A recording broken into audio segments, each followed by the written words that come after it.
the United States had, quote, orderly economic growth and a stable dollar since 1913, end quote. And the answer has to be no, no. America has not had those benefits. So then the second question becomes, why is the Federal Reserve System still operating? And the answer has to be because it was not intended to give us orderly economic growth and a stable dollar. In other words, it was intended to give us business cycles of ups and downs and a dollar depreciating in value. There were very few in Congress who spoke out in opposition to the creation of the Federal Reserve, but one was Congressman Charles Lindbergh, the father of the famous aviator by the same name. He expressed his concerns about this act with these strong words. This act establishes the most gigantic trust on earth. When the president signs this act, the invisible government by the money power, notice he called it the money power, will be legitimized. The new law will create inflation whenever the trusts want inflation. From now on, depressions will be scientifically created. Let me repeat this because of the significance of what he was just saying. From now on, depressions will be scientifically created. And to show that the congressman's predictions were correct, America suffered through two great depressions shortly after the Federal Reserve was created. The first was in 1920, and the second was in 1929. I would like to briefly discuss these two depressions, but first let me make a statement.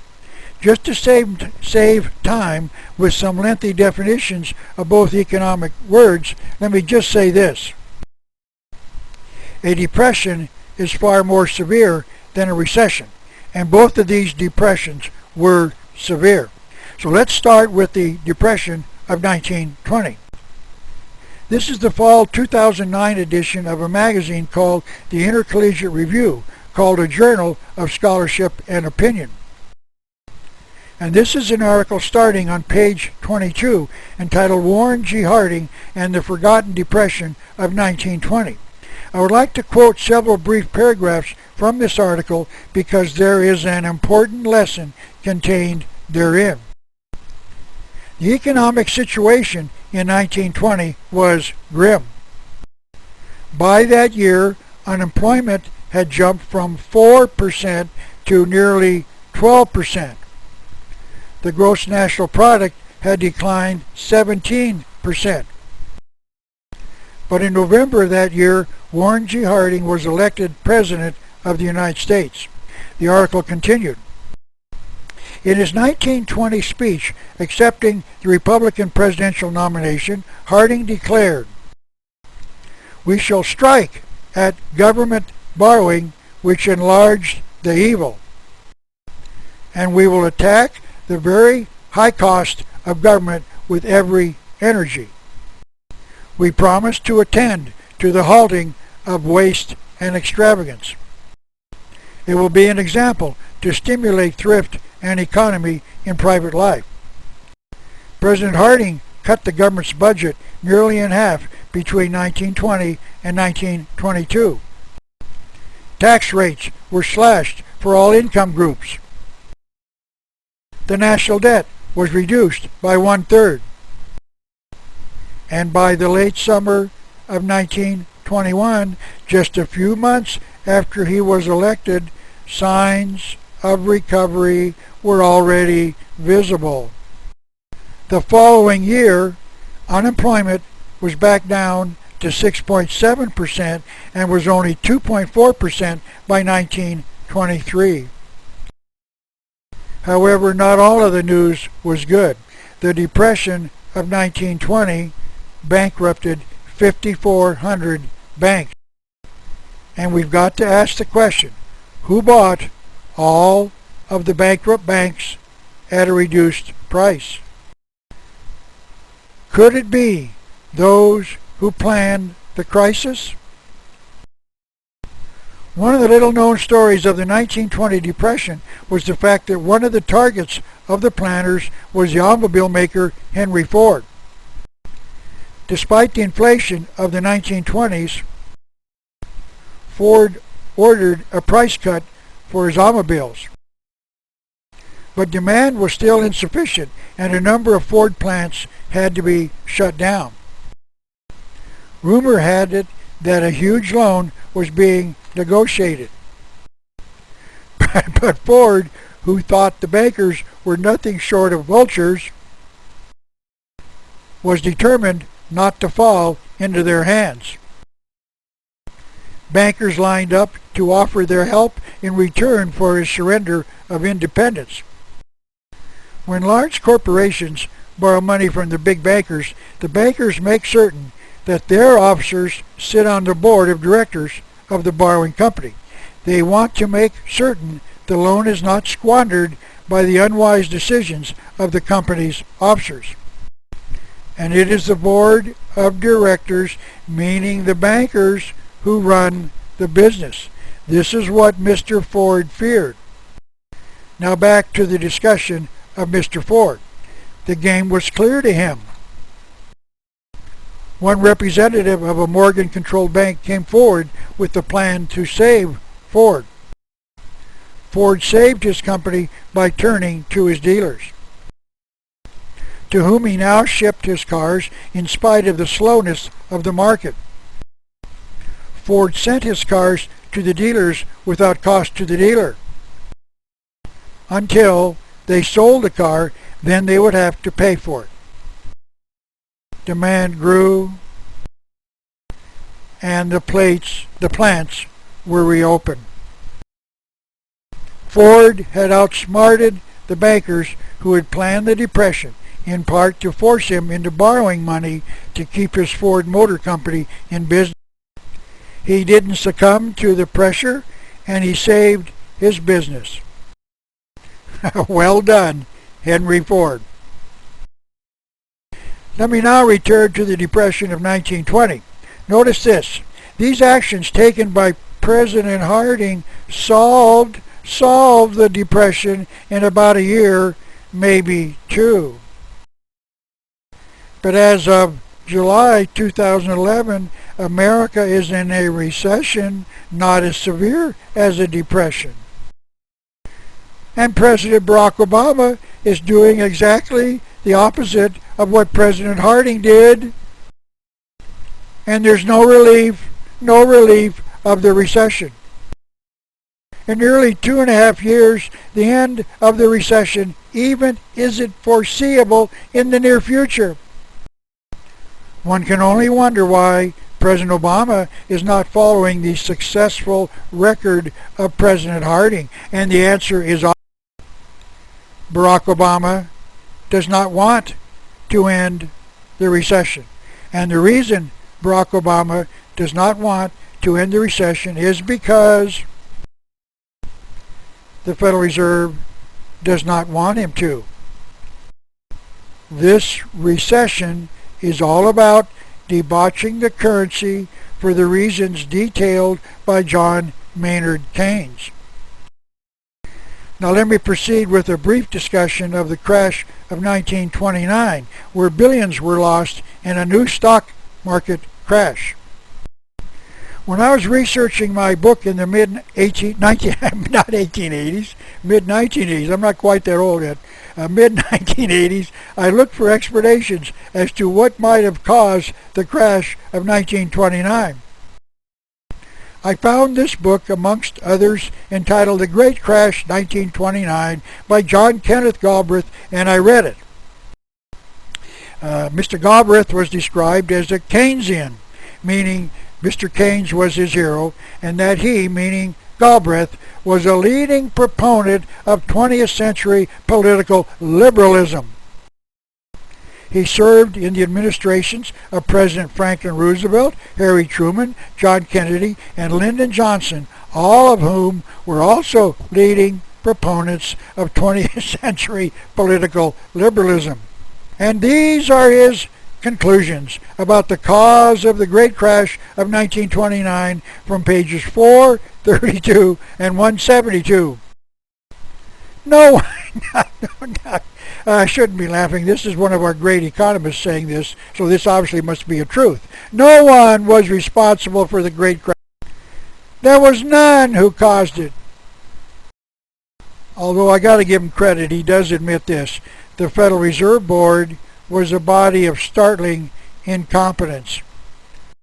So no one caused it, but whatever caused it, the Federal Reserve Board was incompetent to prevent it and then stop it. But Galbraith did agree with his hero, John Maynard Keynes, who wrote this in a quotation I read earlier. And while the process impoverishes many, it actually enriches some. In other words, some people benefit from crashes. This is how Mr. Galbraith put it. The man with the smart money, who was safely out of the market when the first crash came, meaning the beginning of the crash, naturally went in to buy or to pick up bargains. In other words, those with the smart money who got out of the stock market before the crash started went back in and bought bargains, meaning stocks at a much lower price. Of course, naturally. When I was in my economics courses, I asked my professors who told us all about the selling of these stocks in the crash in 1929, just who was it who was doing all the buying? We spent time discussing the sellers of the stock, but we never discussed who was doing all of the buying. You don't have to be a rocket scientist to know that for every stock sold, someone bought it. Both of the two economists, Keynes and Galbraith, told us that the people with the smart money, those who got out of the market before the crash happened, went in and naturally bought every stock sold. Maybe, just maybe, that was why the Federal Reserve Board was startlingly incompetent. It was to allow the people with the smart money to come back in and buy stocks at a dramatically lower price. After the crash in 1929, the ownership of the banking system had changed. About 16,000 banks, or 52% of the total, went out of business. Today, 100 out of 14,100 banks control 50% of the nation's banking assets. 14 big banks have 25% of the deposits. Could it be that certain large banks somehow had extra cash set aside so that after the crash was over they could purchase bank assets at a reduced price? And that was an additional reason that the Reserve Board was startlingly incompetent. The depositors in all of these old banks were impoverished, but someone else was enriched. You know something? I believe Mr. Galbraith did know what caused the crash and that he intentionally lied. Don't forget, he was a, quote, a proponent of 20th century political liberalism. Just what would you expect him to say?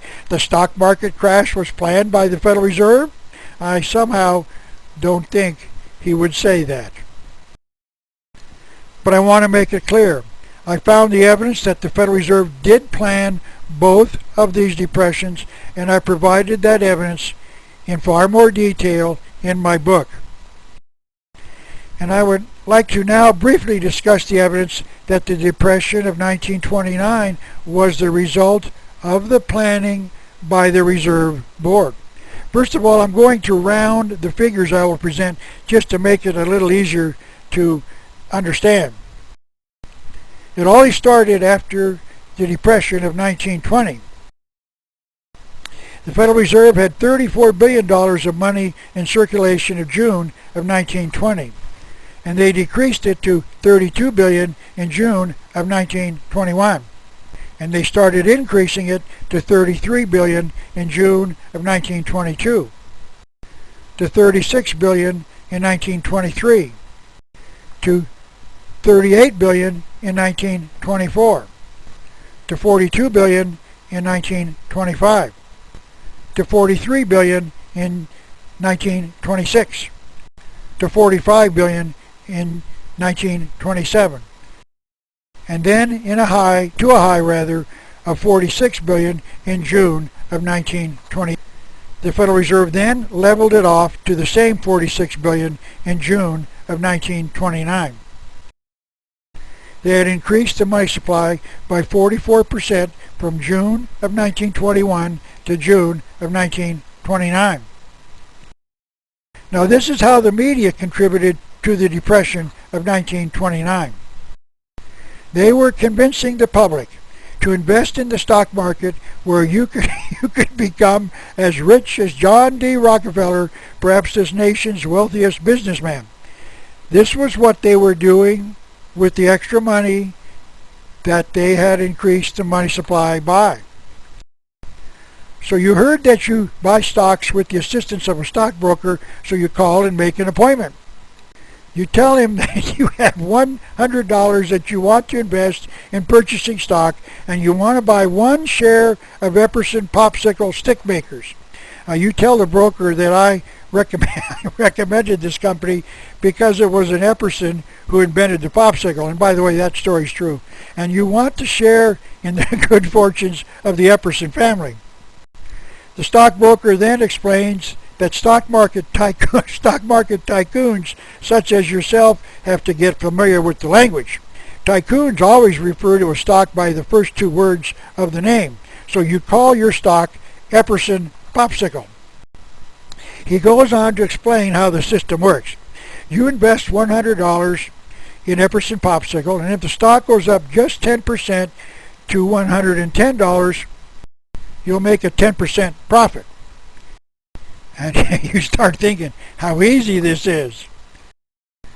And then you reassure yourself by thinking that this must be how John D. Rockefeller made his fortune, by starting small.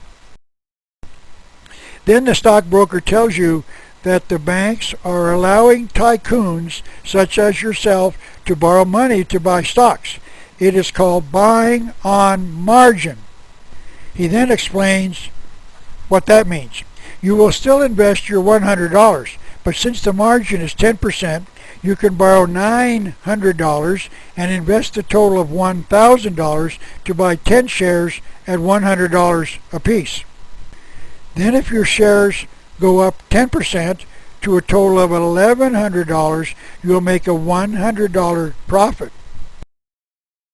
which means you will double your original investment. You can double your money with just a small 10% increase in the price of your stock. Now you can start to see just how you can really become as rich as John D. Rockefeller.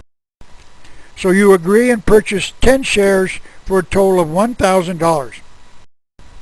And as I said, this is what the Federal Reserve was doing with all of the new money they were creating. It was being loaned out to stock market tycoons. Then the stockbroker then says, there's one more thing we need to understand. Hold on. The banks are loaning you this money on what they call a 24-hour broker call loan, which means that they can call me and ask me to call the loan, and you will have 24 hours to sell your stock and pay off the loan. But all you can think about is the prospect of becoming as rich as John D. Rockefeller, and with the rising stock market, what's the danger? You certainly can sell your stock in 24 hours and pay off the loan. So you leave the broker's office, and now you can soon buy that yacht you've always wanted. And as time passes, the stock market is climbing and everybody's happy. until October the 24th, 1929, when the Federal Reserve Board told the banks to call all of their 24-hour broker call loans, and stockbrokers all over the country started selling the shares of all of their tycoons, and all of the tycoons would get a call asking them to come in to the office to talk about this. But notice that all of the tycoons had to make the same visit, which means that everyone is trying to sell their stocks at the same time.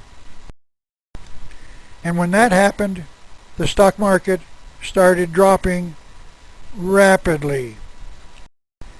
So let's now see what happened when your broker sold your 10 shares of Epperson Popsicle. Now let's just say that he was able to find a buyer for, say, $400. So he would sell your stocks for $400, and he would then give you a check for that amount so you could pay off the loan of $900.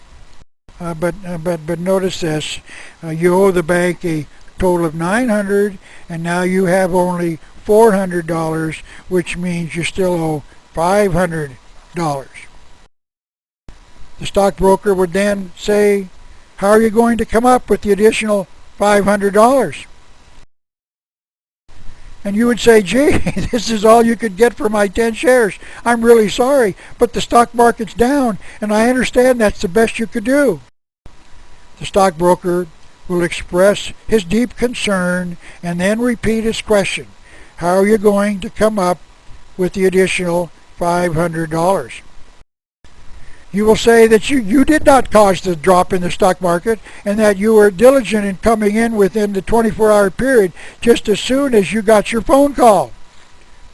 And once again, the stockbroker would explain the bank loaned you $900, and they will expect $900 when he, the broker, tenders it to the bank as full payment of the loan. And you respond, yes, I'm aware of that, but that's all I got for my stocks, and I don't have any assets that I can sell to pay the $500. And the broker says, you owe $900. When will you return with the money? This is how the Federal Reserve created the 1929 crash. Let me show you the stock market index for these years. In 1929, the index was $138, and in 1921, after the Depression of 1920 started, it was $66. In 1922, it was $469, and in 1932, it was $58. When I worked in Oakland, California, my boss lived through the crash of '29, and he said that hotel rooms were rented by the hour. You could rent one on the 10th floor for 4 hours and decide you wanted to get to the ground rather quickly by jumping out the window. And he said it was common to see tycoons who couldn't make the broker call laying on the sidewalk covered with a white sheet as he walked to his office each morning. In other words, the tycoons could not meet their broker call, and they had no other assets to pay off the loan, so they took a short walk to the ground floor from the 10th floor, and they would leave their family with the problems of handling the debt. But as both John Maynard Keynes and John Kenneth Galbraith have told us, not all tycoons took the short walk. Some of them got out of the market in 1928. One such tycoon who did exactly that was Joseph P. Kennedy, the father of President John Kennedy, and his brothers Bobby and Teddy. Joseph Kennedy got out by selling all of his stock in the winter of 1928 and 29, about a year before the stock market crash. Now please don't jump to conclusions that somehow Joseph P. Kennedy got advance information about the coming stock market crash in '29. Of course not. He was out early because he was a shrewd tycoon. And author Gary Allen said this about what he did with his money. The profits he took from the sale of his holdings were not reinvested but were kept in cash. And so after the crash reached the low in prices, the father brought his cash back to the market and started buying at a low price. Yes, indeed. While the process impoverishes many, it actually enriches some.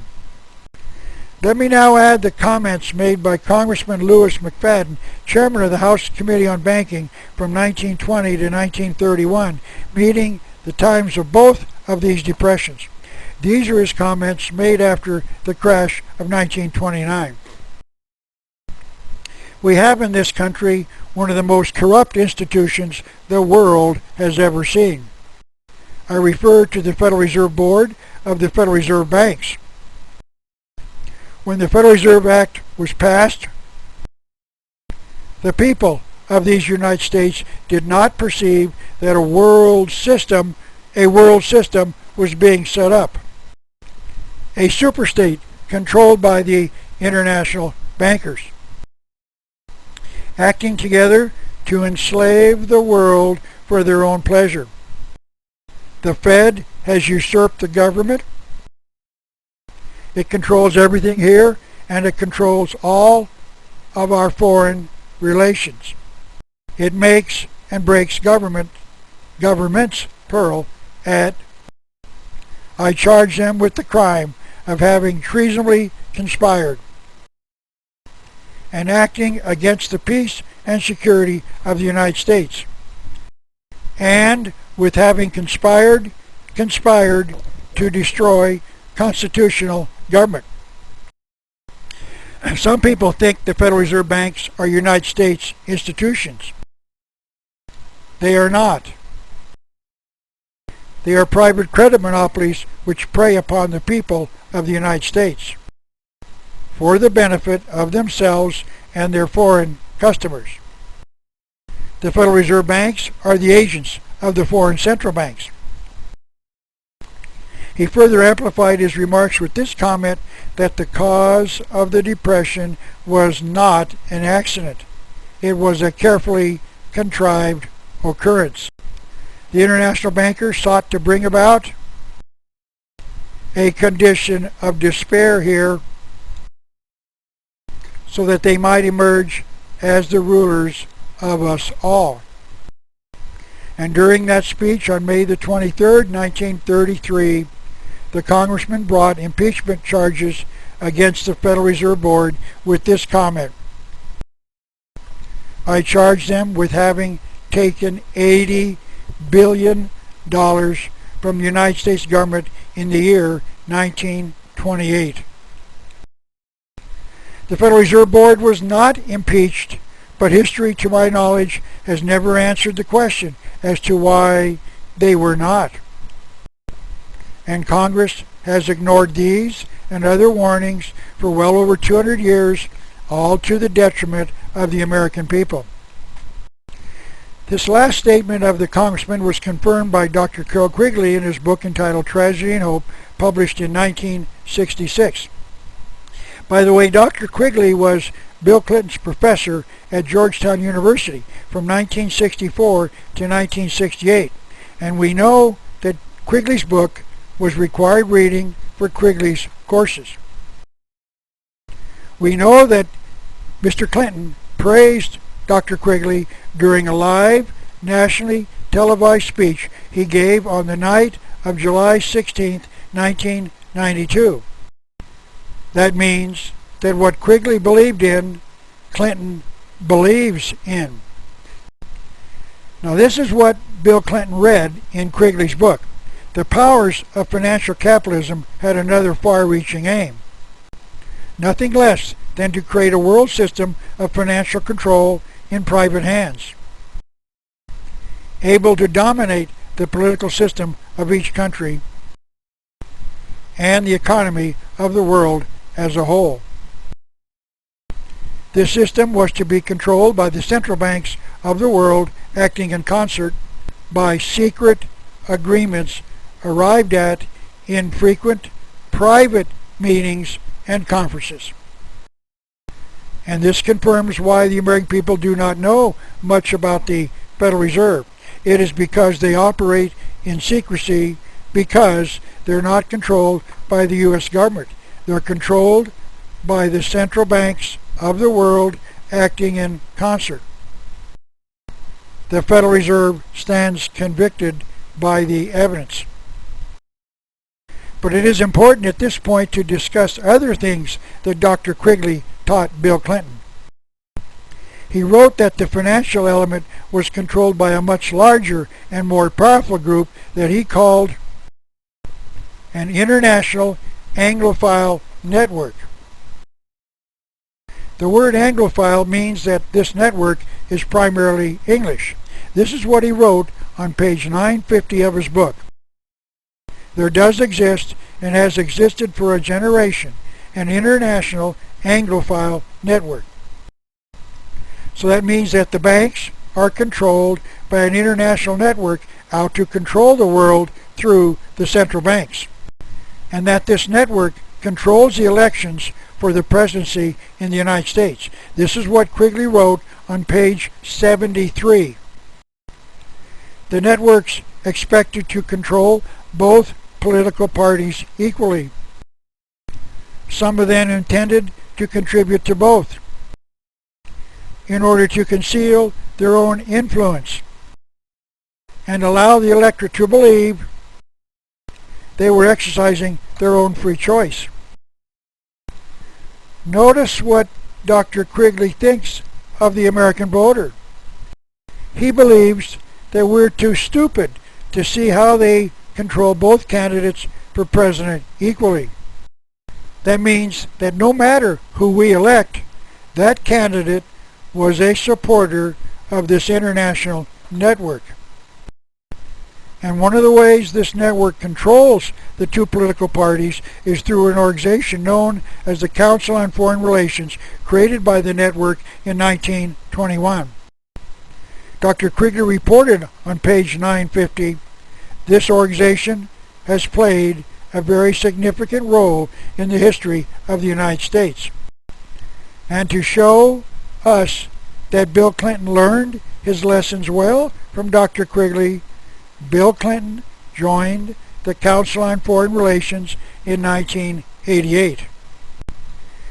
You might want to keep all of that in mind the next time you cast your vote in a presidential election.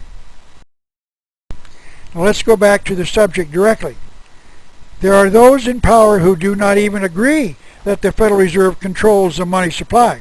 In 1974, President Jimmy Carter said, "It is a myth that government itself can stop inflation."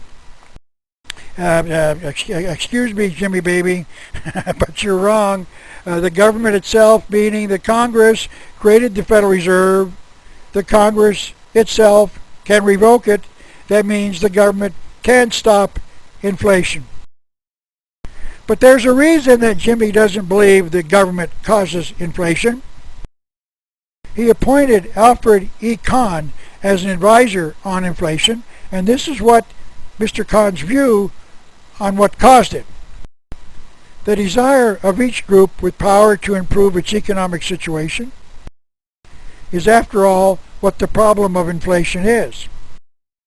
The living standard of Americans must decline if inflation is to be controlled. The only thing that Kahn didn't say was that he would urge the Federal Reserve to continue its vision of debauching the currency to reduce America's standard of living. There are many historians who think that President Carter was the worst president the United States has ever had, and I count myself as one of them. And this cartoon amply illustrates the point. The lady tells the seated president at the "Who's the Worst President Ever" contest television show. The lady tells the president, Mr. Carter, there's been a mistake. When we asked you onto the show, we didn't mean as a judge. But we have had warnings from the past not to create a Federal Reserve system. As I've already mentioned, the Bible in Proverbs 22 verse 7 says this: the borrower is servant to the lender. Of course, those words do not apply to us as Americans. They only apply to the house of Israel, written many, many centuries ago. Reginald McKenna, a past chairman of the Board of Midlands Bank of England, warned us with these words around 1900. I am afraid that the ordinary citizen will not like to be told that the banks can and do create and destroy money, and they who control the credit of a nation direct the policy of governments and hold in the hollow of their hands the destiny of the people. President Thomas Jefferson warned us as well. I sincerely believe that banking establishments are more dangerous than standing armies, and that the principle of spending money to be paid by posterity, which means, of course, the future, is but swindling futurity, and once again, the future on a large scale. It is incumbent on every generation to pay its own debts as it goes, a principle which, if acted upon, would save one half of the wars of the world.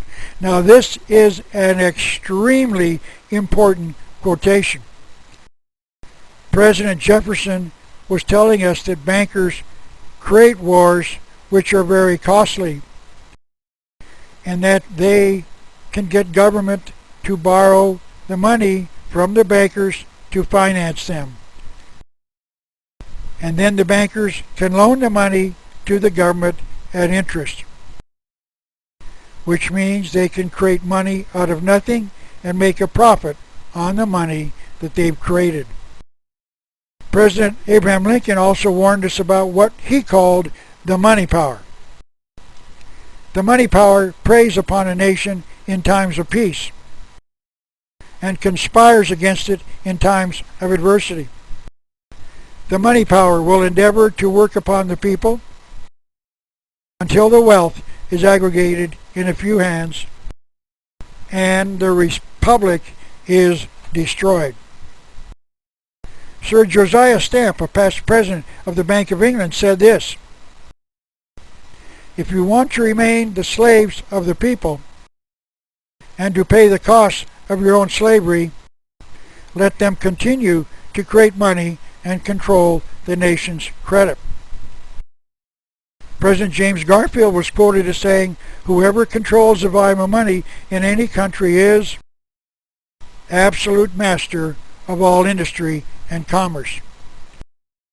And to bring it a little closer to the present, I would like to quote President Franklin Roosevelt. The real truth is that a financial element has owned the government ever since President Andrew Jackson, meaning this financial element has owned the government since around 1830. But to show you that all of these warnings are wrong, some do not agree. Like this gentleman, William Gladstone, the Chancellor of the Exchequer in England, the controller of England's Treasury, who said this: the hinge of the whole situation was this: the government itself was not to be a power in matters of finance, but was to leave the money power supreme and unquestioned. So this is the battle. Who is going to handle the money supply? The government or the bankers? A similar threat was voiced by Alexander Hamilton, America's first Secretary of the Treasury. He offered an opinion as to who we should trust with the money power. No society could succeed which did not unite the interest and credit of rich individuals with those of the state. All communities divide themselves into the few and the many. The first are rich and well-born. The other are the mass of the people. The people are turbulent and changing.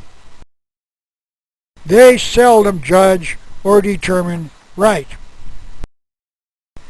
So people of America, we're not well born, and therefore we must trust the rich, because they can best administer the quantity of money through a central bank. Now let me bring this all together with the discussion of how this financial element creates money out of nothing. Now I would like to bring the thoughts of Dr. Quigley back once again for a very important observation. We have asked the question as to who is to control the money supply, the bankers or the government. Dr. Quigley spoke directly to that issue on page 53 of his book entitled Tragedy and Hope. This is what he wrote. The influence of financial capitalism and the international bankers was based upon the assumption that the politicians were too weak and too subject to temporary popular pressures to be trusted with control of the money.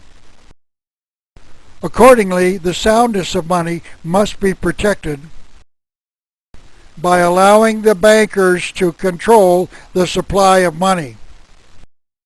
Now, what follows is a very devastating bit of information. Dr. Quigley continued.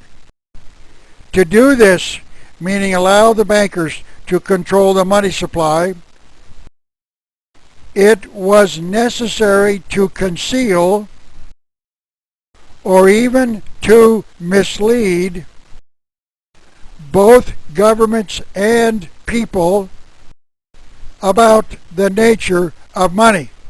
Let me repeat those last few words. It was necessary to conceal or even to mislead both governments and people about the nature of money. You might remember that I drew this conclusion near the beginning of this presentation after we defined the word inflation. There it is. I said one of these definitions is in error because someone is not telling the truth. Dr. Quigley just taught us that it is the bankers who are lying to us about money. In other words, we are not to be trusted with the truth, as I've detailed it in this presentation.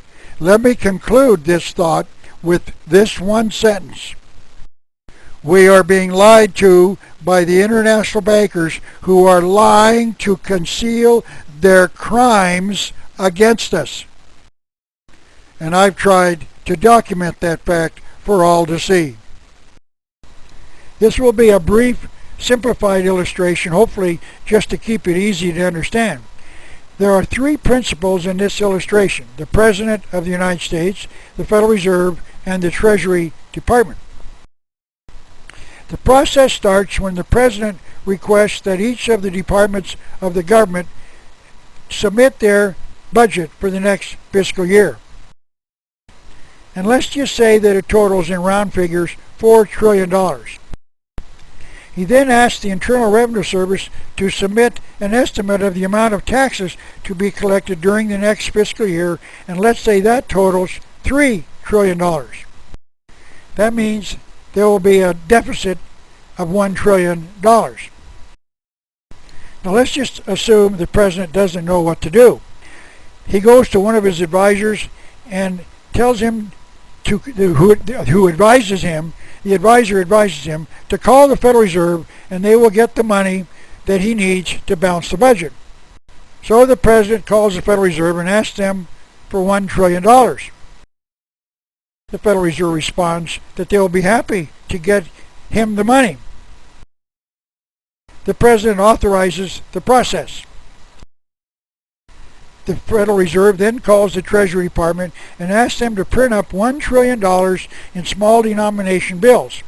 Notice here that this money is being created out of nothing. The bank is not loaning part of their assets. They're creating $1 trillion of new money.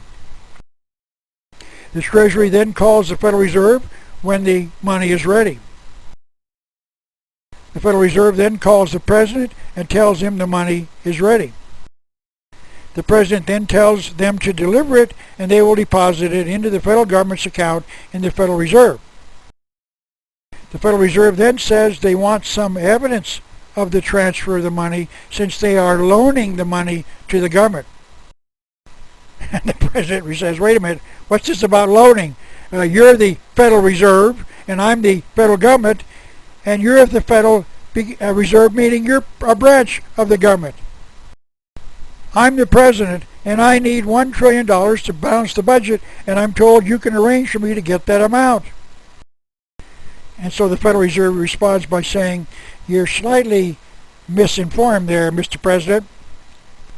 The name Federal Reserve is not our entire name. We are called the Federal Reserve Bank. And even though we have the name Federal in our name, we're not a part of the federal government. We are a privately owned bank, and just like any bank, we are in the loaning business, and that we will need the government to pay the loan back with an annual rate of interest. And we will loan you that money, let's say in this example, for 10% interest per year.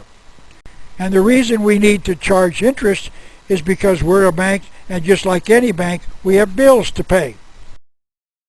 The president responds that I guess this is the way it's done, so what do I tell the Treasury Department?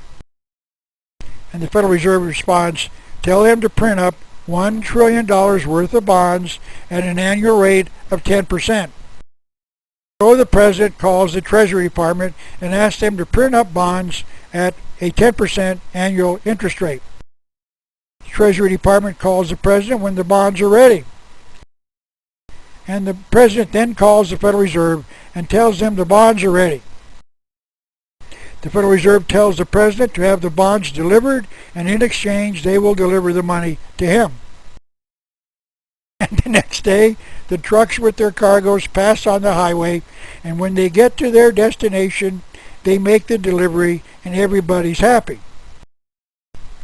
The government now has the money to pay all of their government bills, and the Federal Reserve now has a guarantee that the federal government will pay the interest on the bonds so that they can pay their bills. Now let me point out in my example, the amount of money borrowed was $1 trillion, and the amount of interest to be paid is $100 billion, meaning an interest rate of 10%.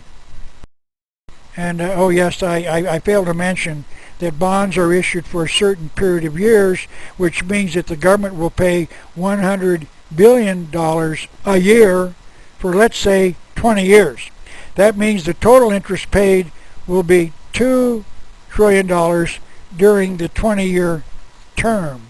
Now I've got to explain that paying interest on bonds is not like paying interest on a mortgage. Let's just say that you borrowed $10,000 to buy my house. Please do not think that all of us authors get rich by selling our books. I'm certainly living proof of that. But let's just say that the bank loans you the $10,000 and you agree to pay it off with a payment of $100 a month. Some of the money goes to reduce the amount you have to pay back, called the principal, and the rest goes for interest.